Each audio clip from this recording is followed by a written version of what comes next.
कोई कुछ बोला क्या? किसी को ऐसा लगा क्या कि इस वीडियो के टॉपिक में कुछ प्रॉब्लम है? किसी को ऐसा लगा क्या कि कुछ भी रील्स और टिकटॉक से कैसे कोई हमें हिप्नोटाइज कर सकता है? सोफा, बेड, चेयर कुछ है घर में? चबूतरा तो हो गए। बैठो और पहले पूरा वीडियो ध्यान से देखना, फिर डिसाइड करना कि मैं सही हूं या गलत। चलो शुरुआत से शुरू करते हैं। आप इंस्टाग्राम पर रील्स देखते हैं, इसमें कोई बुरी बात नहीं है, लेकिन क्या आपने कभी सोचा कि इंस्टाग्राम पर कुछ खास तरह की रील्स या टिकटॉक वीडियोस ज्यादा देखना आपकी सोच पर, सोचने के तरीके पर, यहां तक कि आपके दिमाग पर बुरा असर डाल सकता है? नहीं मानोगे? चलो मैं समझाता हूं। देखो, किसी भी चीज का इस्तेमाल अगर आप लिमिट से ज्यादा करोगे तो वो आपके लिए नुकसानदा मतलब हानिकारक हो सकती हैं। और यहां तो बात बहुत सीरियस है भैया। असल में रील्स और इस जैसे और वीडियोस बार बार देखना, सुनना आपके लिए नेगेटिव एफर्मेशंस का काम करता है। ओह, एफर्मेशंस? एफर्मेशंस तो जानते होंगे ना। एफर्मेशंस कहते हैं अपने आप से कहे जाने वाले उन शब्दों को, उन जुमलों को, उन सेंटेंसेस को जिनके द्वारा आप अपने आप को, अपने दिमाग को किसी बात को मानने के लिए बार बार कह रहे होते हैं। और इस तरह से बार बार अपने आप से कोई बात कहने से आपका दिमाग उन चीजों को हकीकत में बदलने के लिए काम करने लगता है। तो तब रील्स या ऐसे वीडियोस देखना आपके लिए नेगेटिव एफर्मेशंस का काम कर रहा होता है। और इसका क्या मतलब हुआ? इसका मतलब हुआ कि आप किसी और को देखकर अपने आप से कह रहे होते हैं कि काश मेरा भी ऐसा ही लाइफस्टाइल होता तो बहुत मजा आता, काश मेरे पास भी ऐसी गाड़ी होती तो जिंदगी मजे में गुजरती, काश मेरी भी इतनी खूबसूरत वाइफ होती, काश मेरी जीएफ ऐसी होती। अगर रील्स या वैसे वीडियोस देखते समय आपके मन में आज तक ऐसा कुछ भी ख्याल नहीं आया ना, तो भाई मुबारक, आप बहुत स्ट्रांग हो यार मेंटली। और अगर आपने ऐसा सोचा ना, तो पता है आपने क्या किया? आपने अपनी जिंदगी में वो कमी पैदा कर दी जो कभी थी ही नहीं।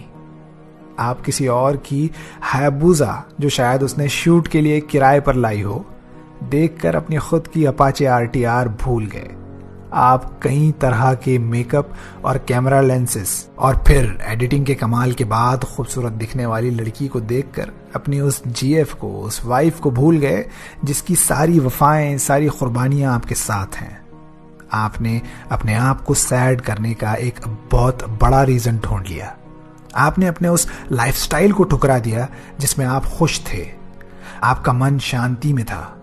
तो अब बताइए कि क्या उन बुरे विचारों ने, उन गलत बातों ने जो आपने जाने अनजाने में अपने दिमाग में बैठा ली हैं, आपकी सोचों को, आपके विचारों को, आपके दिमाग को हैक नहीं किया? क्या आप हिप्नोटाइज नहीं हुए? आप हिप्नोटाइज हुए। आप हिप्नोटाइज होकर एक सुकून की, खुशियों भरी दुनिया से एक ऐसी दुनिया में चले आए जहां आप कुछ पल के लिए तो मजा हासिल कर सकते हैं, लेकिन उसके बाद परेशानी, अधूरापन, नाकामयाबी, डिप्रेशन, ये सब शायद आपका पीछा कभी ना छोड़े। एक सच्ची बात बताता हूं, कोई भी इंस्टाग्राम मॉडल या आपका कोई भी हीरो आपको अपनी पर्सनल लाइफ और रियल लाइफ कभी भी नहीं बताएगा। आप चाहे किसी को इंस्टाग्राम पर कहीं घूमते हुए देखें, किसी अच्छी सी गाड़ी में, प्लेन में सफर करते हुए देखें, ये उनकी जिंदगी के वो हिस्से होते हैं जो वो खुद चुनते हैं आपको बताने के लिए। और फिर उनके वो पल 99% ऐसे होते हैं जहां वो खुश होते हैं। फिर चाहे उनकी लाइफ में कितनी ही प्रॉब्लम्स क्यों ना हो, आप ये सोच सोच कर परेशान होने लगते हैं कि मुझे भी ऐसे ही जीना है। 99% लोग यहां से अपने लिए डिप्रेशन में जाने का रीजन खोज लेते हैं। और इसलिए मैं ये कहता हूं कि ऐसे गलत तरह के कंटेंट को कंज्यूम करना आपकी सेहत ही नहीं, आपकी आने वाली पीढ़ियों तक के लिए हानिकारक हो सकता है। असल में वीडियो कंटेंट चाहे किसी भी तरह का हो, हमारे इमोशंस पर इफेक्ट करता है। आपने अक्सर एक बात नोटिस की होगी कि अगर हम जिम से रिलेटेड कोई वीडियो देखते हैं तो मन करता है कि जिम जाएं, बॉडी बनाएं। कोई वीडियो ब्रेकअप से रिलेटेड देखो या फिर अरिजीत सिंह का कोई गाना सुन लो तो मूड थोड़ा सैड हो जाता है। किसी खुश कपल को देखकर चेहरे पे मुस्कुराहट आ जाती है। ये सब कुछ होता है क्योंकि हम वो कंटेंट कंज्यूम कर रहे होते हैं और हमारा दिमाग उसी तरह से हमारे इमोशंस को बना रहा होता है। अब अगर किसी खास तरह के वीडियोस या सॉन्ग्स बार बार हम देखते रहते हैं, सुनते रहते हैं, तो ये हमारे लिए एफर्मेशंस का काम करते हैं। और अगर इन एफर्मेशंस में नेगेटिव शब्द इस्तेमाल किए गए हों तो ये हमारे लिए और हमारे सोचने के सिस्टम के लिए बहुत ज़्यादा हानिकारक हो सकते हैं।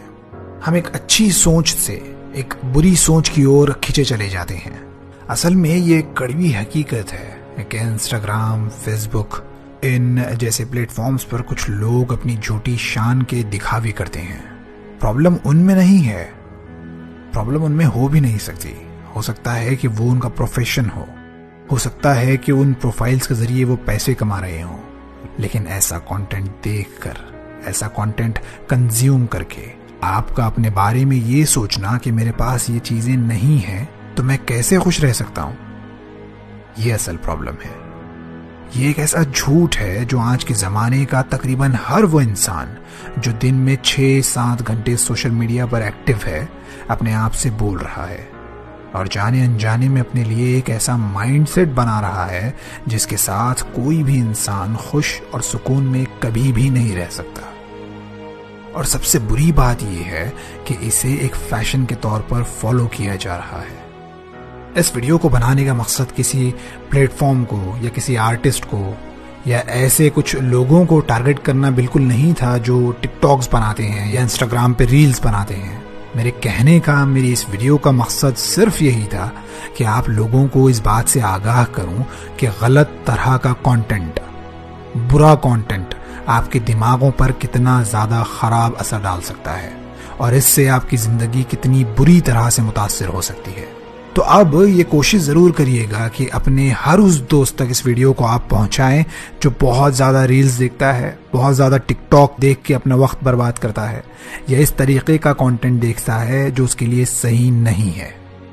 तो अपने आप से ये वादा ज़रूर करें कि हर वो चीज़ जो आपके सुकून को, आपकी अच्छी चलती हुई ज़िंदगी को ख़राब करने की वजह बनेगी, आप उसे खुद से दूर कर देंगे।